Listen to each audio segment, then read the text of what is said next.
For 5 long years, I gave everything I had. Late nights, skipped holidays, no vacations. All for the company my wife's family owned. It wasn't just a job anymore. It had become like a second home. Her mother, Linda, was the CEO. Her father, Richard, managed operations. And me? I started at the very bottom and climbed my way up. Not because of family ties, but because I believed hard work still counted for something. I was wrong. Promotion season arrived. I had led the team behind the year's most profitable project, pushing through 16-hour days to deliver results that seemed impossible. Everyone knew I was the natural choice for senior manager. Everyone except Linda. At the announcement meeting, she stood at the front with a glowing smile, as though she were about to reveal a long-guarded secret. The new senior manager will be... She paused for dramatic effect. Jane. The room froze. Silence thickened the air. Jane, her niece, had been with the company for barely 2 weeks. Her nervous smile said it all. She knew she hadn't earned it. But in this family, bloodlines mattered more than performance. In that single moment, I felt the weight of 5 years crush down on me. Every sacrifice, every sleepless night, all worthless. My eyes met Richard's across the room. His smile was tight, uneasy. He knew it was wrong, but he stayed silent. I didn't make a scene. I didn't protest. Instead, I smiled, stood and clapped. Congratulations, Jane, I said, loud enough for the whole room to hear. Then I returned to my desk, typed my resignation and printed it. The letter was brief. Effective immediately, I resign. I refuse to dedicate my time and effort to a company where nepotism outranks merit and integrity. Best of luck. I placed it on Linda's desk, right on top of Jane's congratulatory notes, then walked to Richard's office and handed him a copy. At first he chuckled. You can't be serious. I am, I replied, staring him in the eye. His face shifted instantly, anger mixed with panic. You're overreacting. It's just a promotion.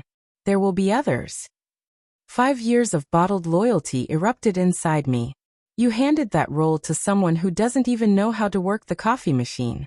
And you watched while your wife humiliated me. He fumbled, offering excuses. Family dynamics, it's complicated. But it wasn't complicated. It was simple. They didn't respect me. As I boxed up my things, Linda appeared at my cubicle. No apology, no explanation. Just, I thought you'd be more understanding. I smiled. I am. That's why I'm leaving. Word spread fast. Colleagues I barely spoke to shook my hand, whispering, Good for you. It's about time. That's when I realized many others had felt the same suffocating injustice, but fear had kept them quiet. 2 weeks later, Richard called. His tone was soft, almost pleading. Jane's overwhelmed. She can't handle the role. We made a mistake. I let silence answer.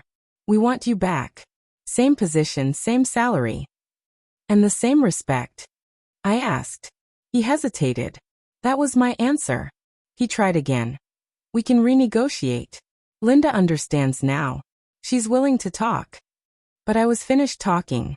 What he didn't know was that in those 2 weeks, a competitor had reached out. They'd seen my leadership firsthand. They offered me a senior position with no strings of favoritism, double the salary, and full creative freedom. They had been waiting for me to finally break free. I told Richard. Tell Linda I finally understand the family dynamic. I was never family. I was just holding the spot until her niece arrived. He had nothing left to say. Starting at my new company felt different. It wasn't revenge. It wasn't about proving anyone wrong. It was about finally working in a place where results spoke louder than last names. But the story didn't end there. Months later, I heard through acquaintances that Jane had quietly stepped down. Her promotion had crushed team morale, driven away top employees, delayed projects, and cost the company key clients. Richard reached out again, not with a job offer this time, but with an apology. Linda admits it now. We made a mistake, he said, his voice weary. I didn't gloat. I felt pity. They had gambled on nepotism and lost. That day, I realized something important. Loyalty to the wrong people isn't loyalty, it's betrayal of yourself. Walking away wasn't easy, but sometimes dignity speaks in silence. No shouting, no dramatic speeches. Just a calm smile, a resignation letter, and the quiet certainty that you deserve better. Because respect isn't given out of pity or family ties, it's earned.